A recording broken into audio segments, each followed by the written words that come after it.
And high हजुरहरू सबैमा उनी हजुरहरूको साथी केबी खड्गबाट जय मसी नमस्ते छेजोलो भन्न चाहन्छु। सो आज चाहिँ हामीहरू फिसिङमा आएको अवस्था हो। हाम्रो होल हाम्रो परिवारै अनि सो माछा मारिरहेको अवस्था अहिले चाहिँ अनि मान्छे मारिरहेछ। अब हेरौँ कति लगिने हो। तीन चारवटा बकेट ल्याएको छौँ, त्यसमा भर्नु अझै त्यही दुई तिनवटा परेको छ। सो हजुरहरूलाई आजको भिडियो चाहिँ माछा मारेको देखाउने छु। हजुरहरूले हेरिदिनु होला भन्दै हस् त है त हेर्नुहोस्।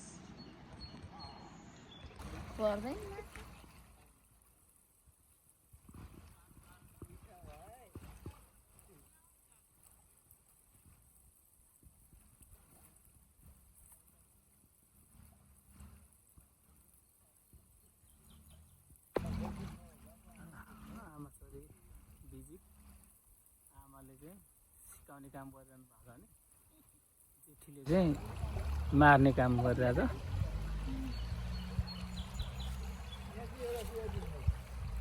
यता हाम्रो माइजू, उता हाम्रो निनी। यो जङ्गल खोला जङ्गल देख्दाखेरि तपाईँको कहाँको याद आयो भनिदिनुहोस् त, एक दुई शब्द।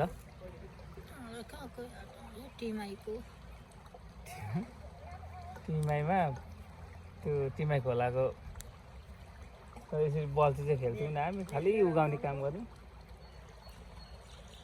निनीले चाहिँ लास्टै मार्नुहुन्थ्यो। ल निनीलाई धेरै धन्यवाद। यता हाम्रो आइजु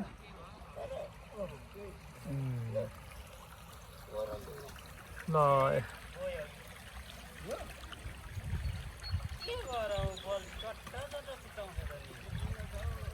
खोला चाहिँ यति छ। माछाले नि झुक्याउँदछ नि। त मामा हुनुहुन्छ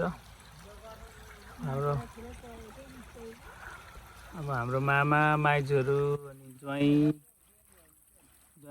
होल फ्यामिली नै अब केही दिन मात्र छ। अब यो आइतबार नेपालको यात्रा हुँदैछ अनि त्यहाँदेखि हाम्रो माइजू पनि जानुहुँदैछ। विशेष गरी नेपालमा हुनुहुने हाम्रो सोल्टिनी उहाँको परिवारलाई भेट्नु जानुहुँदैछ। धेरै वर्ष पछि, लगभग अलमोस्ट 16-17 वर्षको बाद हाम्रो माइजूहरू, मामाहरू, ज्वाइँहरूको फ्यामिली सबै आफ्नो छुटेको परिवारलाई भेट्न नेपाल जानुहुँदैछ। अनि माइजू ज्वाइँलाई चाहिँ ड्रप गर्नु जाँदैछु म आउने विकमा। अब केही दिनहरू मात्र अब यहाँ हामीसँग यसरी बिताउनु, यो भनौँ एक हप्ता भयो हामीसँगै यसरी बस्नु भएको। अनि हाम्रो गाउँघरमा आउनु भएको अब 3-4 दिन बाँकी छ। त्यसपछि माहरू नेपाल जानुहुन्छ अनि नेपालमा फेरि घुमघाम कार्यक्रमदेखि लिएर हरेक हामी फेरि मामाहरूको ज्वाइँहरूको भिडियो हेर्नेछौँ। अहिले चाहिँ यो मैले सर्ट भिडियो गरेको हो। हजुर आफ्नो आफन्त सबैलाई धेरै धेरै सम्झिरहेछौँ अनि धेरै धेरै मिस गरिरहेछौँ। आज चाहिँ माछा लगेर मजाले सुप खाइन्छ भनेको। खोइ उहाँ हाम्रो आमा र ठुलीले मार्ने कार्यक्रम अब जारी नै छ भन्नु के भन्नु, अब परेको छैन। तिनवटा जस्तो कतिले पारेको छ। अहिले त्यो हाम्रो दाइले पनि हेल्प चाहिँ गरेको हो, तर खोइ के हो यसरी यस्तो छ। अनि हजुरहरू पनि पेन्सिल्भेनियामा ह्यारिसबर्गमा हुनुहुन्छ भने चाहिँ फ्रेस माछा खानु मन लागेमा यो ठाउँको नाम चाहिँ मलाई पनि थाहा भएन। हामी पनि निकै 1.5 घन्टाको बाटो आएको हो माछा मार्नु यहाँ। 2 रुपियाँ तिर्नु पर्दछ जिउको। त्यहाँदेखि जति मारे पनि हुन्छ। तपाईँहरू आउनु सक्नुहुन्छ है। हजुरहरूलाई यो सल्लाह सुझाव हाम्रो ज्वाइँले फेरि पट्टै हान्नुमा अब फेरि पर्ने हो कि खालि छक्याएर जाने कार्यक्रम मात्रै गर्दो रहेछ यहाँको माछाले।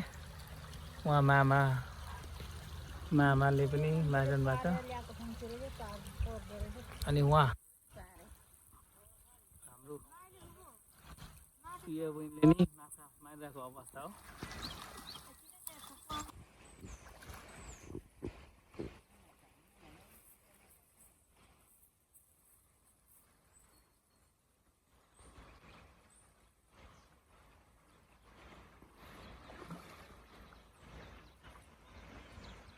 हामीहरू माछा मार्नको अवस्था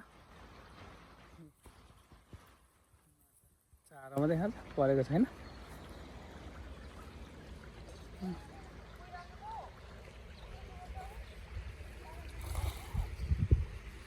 सो हाम्रो गाउँघर चाहिँ यस्तै छ साथीभाइ हो।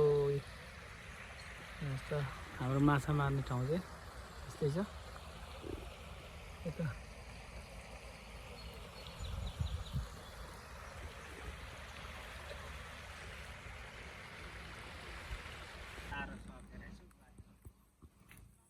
आजको फिसिङ टिम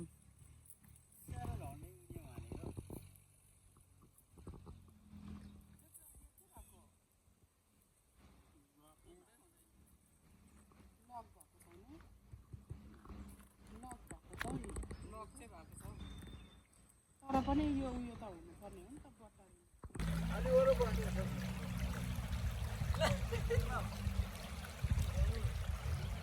ल है बल्छी राम्रोसँग हान्नु होला।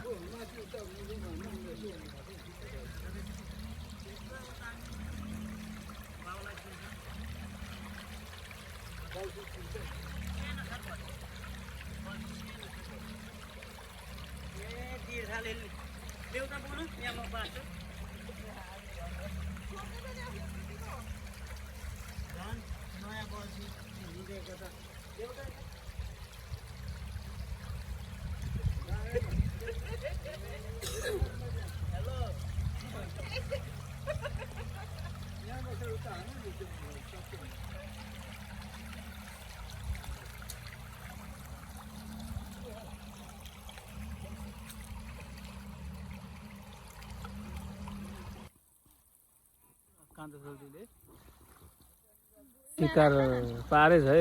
पारेछ ल कतिले शिकार परेछ।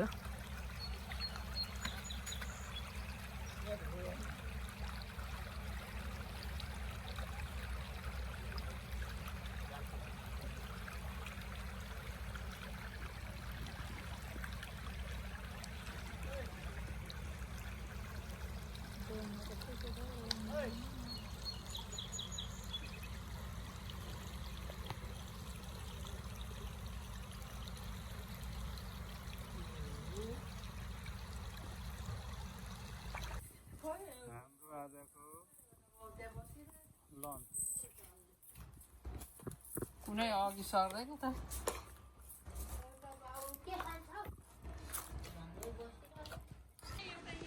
ल अब हामी चाहिँ माछा मारेर फर्केको अवस्था हो। यता विशेष आजको अतिथि हाम्रो बहिनी ज्वाइँ सोल्टी कान्छा सोल्टी हाम्रो मामा अगाडि फर्स्टमा हुनुहुन्छ। ल आज चाहिँ भुटेर खाइन्छ भनेको खोइ हेरौँ। आज यता हाम्रो बा माछा चाहिँ अब कम्ती पऱ्यो आज। खै बेसी माछा कम्ती भयो आज। ल लालाई धन्यवाद। खानासाना खाइएर अब बाटो लाग्यो। यहाँ पछाडि second group. Thank you for watching.